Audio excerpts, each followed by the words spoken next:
वैसे लेके आ चुका आप सभी के लिए एक और नया वीडियो। तो आज हम बात करने वाले हैं रतन पावर के ऊपर। तो आप सभी लोग यहाँ पर जैसे देख सकते हो 4 से 5 दिन में हमें लगभग 7.5% की हमें तेजी देखने को मिली। 7.5% का रिटर्न दे चुके हैं सिर्फ 5 दिन में। अगर देखें तो इतनी बड़ी तेजी रतन पावर में क्यों आई? जो यहाँ पर तेजी है वो क्या हमारे लिए ट्रैप है या यहाँ पर सचमुच की तेजी है, ये इस वीडियो में हम जानेंगे। और यहाँ पर मैं आपको काफ़ी पहले से बोलते भी आ रहा था कि हमें अगर लो पे मिल रहा है कोई भी स्टॉक जिसके फंडामेंटल बेटर है, अगर लो पे मिल रहा है तो हमारे लिए एक मौका रहता है। अगर अब भी आप देखोगे तो काफ़ी लोग यहाँ पर हमें बाइंग साइड ऑर्डर देखने को मिल रहा है। काफ़ी लोग बाइंग कर रहे कब? यहाँ से स्टॉक को भागने के बाद। यहाँ पर 6 से 7% भाग गया, 8% भाग गया, तब बाइंग करते। ये कौन है? ये रिटेलर लोग है। और फिर वही स्टॉक भागने के बाद नीचे गिर जाता, तब हम ही लोग लॉस में आ जाते हैं, रिटेलर लोग लॉस में आ जाते हैं।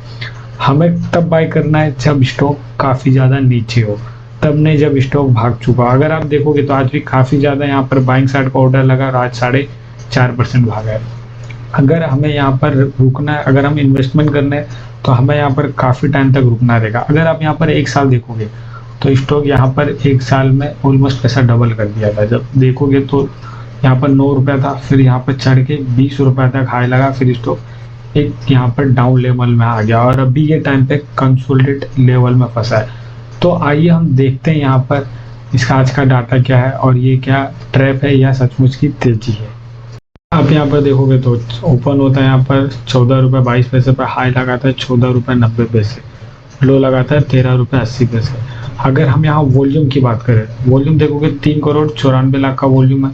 ट्रेड वॉल्यूम काफ़ी कम है, यहाँ पर 56 लाख का 57 लाख का यहाँ पर ट्रेड वॉल्यूम है। अगर हम डिलीवरी की बात करें तो 57 लाख में यहाँ पर ट्रेड वॉल्यूम है। देख सकते हो डिलीवरी 48%, 48% यहाँ पर जो है डिलीवरी उठाए गए, जो काफ़ी ज़्यादा। और वही एम ऑर्डर में देखोगे तो बाइंग साइड का 9,73,604 यहाँ पर बाइंग ऑर्डर क्वांटिटी में है।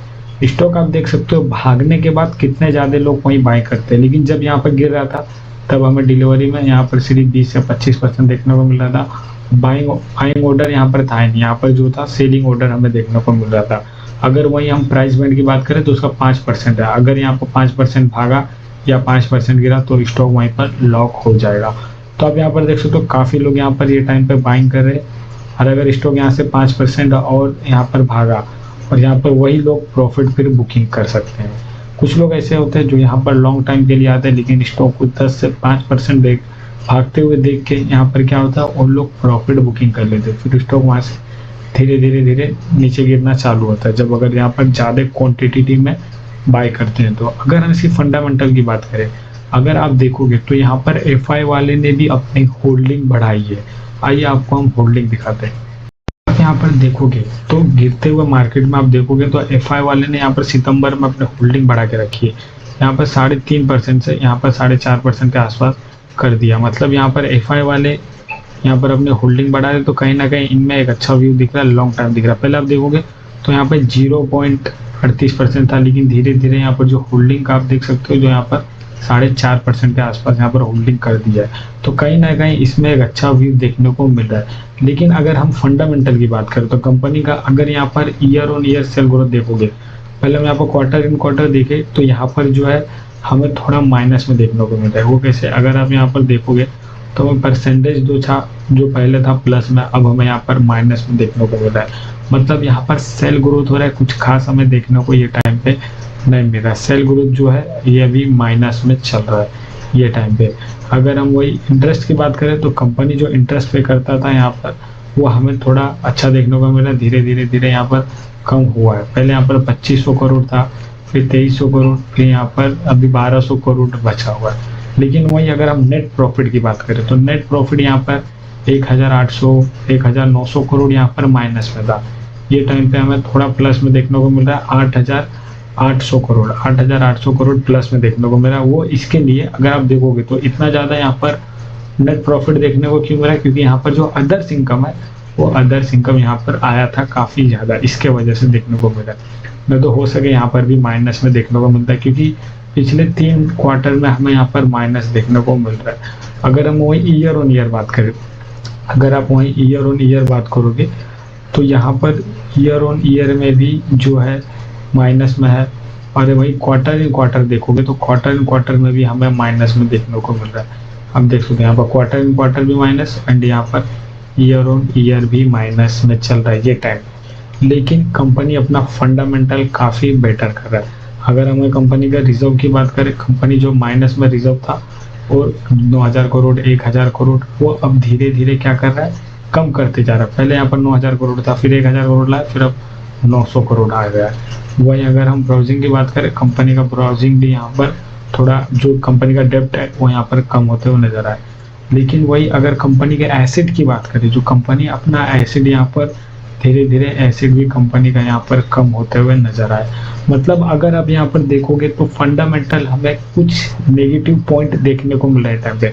बैलेंस शीट भी जो एसिड है, एसिड कंपनी यहाँ पर बेच रहा है, लेकिन यहाँ पर रिजर्व कंपनी का रिजर्व जो यहाँ पर ज़्यादा था वो अब हमें कम होते हुए नजर आया। लेकिन कंपनी का सेल ग्रोथ माइनस दिख रहा है, कंपनी का नेट प्रॉफिट माइनस दिख रहा है। तो आइए हम चार्ट पैटर्न पे बताते हैं कि अब हमें क्या करना चाहिए। अगर आप यहाँ पर देखोगे तो हमें बैलेंस शीट भी यहाँ पर खराब दिखा, लेकिन यही अगर नेट प्रॉफिट भी हमें खराब दिखा और सेल ग्रोथ भी हमें कुछ खास रिटर्न देते हुए नहीं दिखा। ये तीन जो इम्पोर्टेंट है वो तीनों इम्पोर्टेंट में हमें कुछ खास रिटर्न नहीं दिख रहा है।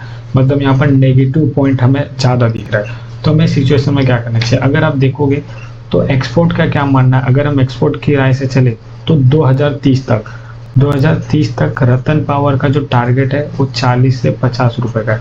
40 से 50 रुपए जा सकता है कब, 2030 तक, क्योंकि कंपनी धीरे धीरे अपना रिजर्व जो है वो हमें जो 12,000 करोड़ 10,000 करोड़ जो माइनस में दिख रहा था, अब सिर्फ यहाँ पर 900 करोड़ बचा। मतलब कंपनी का जो रिजर्व है, कंपनी का जो यहाँ पर जो है वो धीरे धीरे बढ़ा रहा है। तो हमें ये एक्सपोर्ट का मानना है कि 40 से 50 तक जा सकता है। लेकिन अगर हम अपना पर्सनल देखें तो कंपनी का जब तक फंडामेंटल बेटर ना हो तब तक हम उसे बेटर नहीं समझेंगे। तो भी स्टॉक का प्राइस क्यों भाग रहा है, अगर आप देखोगे तो स्टॉक का प्राइस इसलिए भाग रहा है, कभी कभी कंपनी के फंडामेंटल बेटर नहीं होते और शॉर्ट टाइम के लिए कोई स्टॉक हमें यहाँ से भागते हुए नजर आता है। आप देख सकते हो यहाँ पर काफ़ी टाइम से कंसोलिडेट किया, स्टॉक गिरा, कंसोलिडेट किया, उसके बाद और गिरा, अभी स्टॉक भागा। अभी हमें यहाँ पर कंसोलिडेट लेवल में हमें कुछ टाइम के लिए दिख सकता है, ये लेवल पे आपको कंसोलिडेट दिख सकता है। तो हम बुलिस कब तक होंगे, अगर हम चार्ट पैटर्न के हिसाब से बात करें तो जब तक स्टॉक यहाँ पर 16 रुपया 80 पैसे का लेवल यहाँ पर तोड़ा नहीं, 16 रुपया 80 पैसे, तब तक हम एक बेरिश ट्रेंड में ही है। 16 रुपया 80 पैसे का लेवल तोड़ दिया स्टॉक, तब जाके हम यहाँ पर बुलिस होंगे। लेकिन जब तक ये सपोर्ट यहाँ पर तोड़ा, जब तक ये सपोर्ट के अंदर है तब तक वैसे कोई घबराने की बात नहीं है, 12 के अंदर रहेगा। लेकिन अगर स्टॉक ये सपोर्ट बना हुआ है और यहाँ पर बुलिश जब तक 16 रुपये 80 पैसा नहीं तोड़ा तब तक हम यहाँ पर बेरिश ट्रेंड में ही रहेंगे। स्टॉक हमें कुछ टाइम तक ये लेवल में हमें कंसोलिडेट करते हुए नजर आ सकता है। फंडामेंटल इसके आने वाले टाइम में काफ़ी ठीक देखने को मिलेंगे, क्योंकि अभी यहाँ पर ख़राब चल रहा है। इन कंपनी यहाँ पर नए प्लांट लगाएगा तो कंपनी काफ़ी अच्छा खासा ग्रोथ करेगा। कंपनी का जो प्लांट है वही हिसाब से यहाँ पर चल रहा है। लेकिन आगे आने वाले टाइम में जिस हिसाब से कंपनी यहाँ पर जो है धीरे धीरे अपना रिजर्व बढ़ा रहा है, धीरे धीरे अपना फंडामेंटल ठीक करेगा, क्योंकि यहाँ पर एफआई वाले ने भी अपनी होल्डिंग बढ़ा रहे। तो मिलते हैं अगले वीडियो में। कोई टिप नहीं है बाय एंड सेल का, बस एक एजुकेशन के लिए। Thank you for watching.